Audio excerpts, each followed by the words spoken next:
നമുക്ക് ലാലേട്ടൻ എന്നൊക്കെ പറയുന്ന ആൾക്കാർ ഇപ്പം നിങ്ങൾക്കും അങ്ങനെ ആയിരിക്കും വിചാരിക്കുന്നത്. ഞാൻ ജനിക്കുമ്പോൾ സ്റ്റാറാണ്, ഞാൻ ജനിക്കുമ്പോൾ സ്റ്റാറാണ്.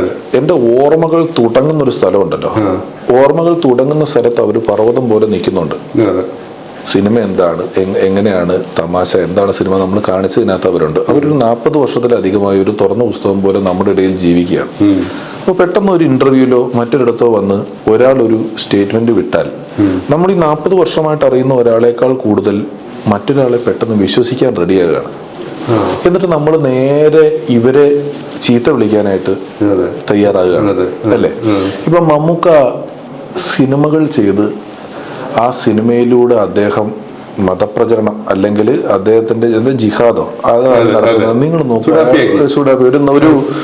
ഒരു 400 പടം അദ്ദേഹം അഭിനയിച്ചിട്ടുണ്ടെങ്കിൽ അതിലൊരു 60% കൂടുതൽ ജാതീയമായിട്ട് പറയാട്ടോ, ജാതി മതം വെച്ചാണല്ലോ ഈ പ്രശ്നം. ഒരു 60% കൂടുതൽ കേന്ദ്ര കഥാപാത്രങ്ങൾ ഹിന്ദുക്കളാണ് അദ്ദേഹത്തിന്റെ മൊത്തം കഥാപാത്രങ്ങളിൽ. അത് ചന്തു ആണെങ്കിലും തനിയാവർത്തനത്തിലെ ബാലനാണെങ്കിലും അവിടെ തൊട്ടിങ്ങോട്ട് ഇതെല്ലാം ഉണ്ട്, അല്ലേ? ഇപ്പൊ നമ്മള് മൈക്കിളപ്പൻ എന്ന് പറയുന്ന ക്യാരക്ടർ ക്രിസ്ത്യനാണ്. അതേ പടത്തില് പള്ളിയിലച്ചനായിട്ട് അഭിനയിക്കുന്ന കഥാപാത്രത്തിനോട് എന്തെല്ലാം പറയുന്നുണ്ട്, ഇല്ലേ? പാലേരി മാണിക്യത്തിലെ അഹമ്മദ് ഹാജി ബലിക്കളയ്ക്ക് പോയ സമയത്ത്, ഭർത്താവ് ബലിക്കളെ പൂജയ്ക്ക് എന്തോ പോയ സമയത്ത് മാണിക്യത്തിനെ കൊന്ന അച്ഛനായിട്ടും മകനായിട്ടും മമ്മൂക്ക തന്നെ അഭിനയിക്കുന്നു. അത് ഹാജിയാരാണ്, ഇസ്ലാം കഥാപാത്രമാണ് അദ്ദേഹം ചെയ്തത്, അല്ലേ? അദ്ദേഹം അത്ര വലിയൊരു അത്തരത്തിലൊക്കെ ചിന്തിക്കുന്ന ഒരാളാണെങ്കിൽ കാതൽ പോലൊരു പടം അദ്ദേഹത്തിന് ചെയ്യാൻ പറ്റില്ല. ഒരിക്കലും അത് ചെയ്യാൻ പറ്റില്ല.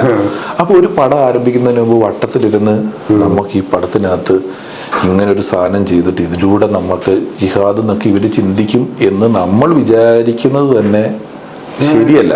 ഇതൊക്കെ കുറെ പേർക്കൊക്കെ അറിയാം. പക്ഷെ ഞാൻ പറഞ്ഞല്ലോ, ചീത്ത വിളിക്കാൻ കിട്ടുന്ന അവസരം മിസ്സാക്കണ്ട. ആ കൂട്ടത്തിൽ കൂടി ഈ പാമ്പിനെ അടിക്കുന്ന പോലെയാണല്ലോ, ആദ്യത്തെ അടി ആരടിക്കുന്നുള്ളൂ, അതിന് ഇച്ചിരി റിസ്ക് ഉണ്ട്. പിന്നെ നാട്ടുകാരെല്ലാം കൂടെ കയറി വട്ടത്തിൽ നിന്ന് അതിന്റെ പാമ്പിനെ പശയാക്കി തരുന്ന പോലെയാണല്ലോ, ഓടി വന്ന് തരുമല്ലോ എന്ന് പറഞ്ഞ പോലെ അങ്ങനെ വിളിക്കുന്നതാണ്. അല്ലാതെ ഇദ്ദേഹത്തെ പോലെ ഒരാൾ, അദ്ദേഹം BJP അധ്യക്ഷന്റെ മകളുടെ കല്യാണത്തിന് പോയിട്ടില്ലേ, അദ്ദേഹം അങ്ങനെ നോക്കിയിട്ടാണോ സിനിമയിലെ കഥാപാത്രങ്ങൾ ചെയ്യുന്നത്? അതിനിടെ പറയുന്ന കേട്ടു, ഭീഷ്മപർവ്വത്തിലെ ലളിത ചേച്ചിയൊക്കെ കറുത്ത മുണ്ടും കറുത്ത ഷർട്ടും എഴുത്താനിരുന്നത്. ലളിത ചേച്ചി ഹിന്ദു അല്ലേ, വേണുചേട്ടൻ ഹിന്ദു അല്ലേ, ഭീഷ്മപർവ്വം എഴുതിയ ദേവാനന്ദ് ഹിന്ദു അല്ലേ, സംവിധായകൻ ഹിന്ദു അല്ലേ, അല്ലേ? അങ്ങനെ നമ്മൾ അങ്ങനെ ഒന്നും കാണരുത്. ഇവരെ ഒന്നും, അതാ ചിത്ര ചേച്ചിയെ ചീത്ത പറഞ്ഞപ്പോഴും മമ്മൂക്കയെ ചീത്ത പറഞ്ഞപ്പോഴും ലാലേട്ടനെ ചീത്ത പറയുമ്പോഴും എല്ലാം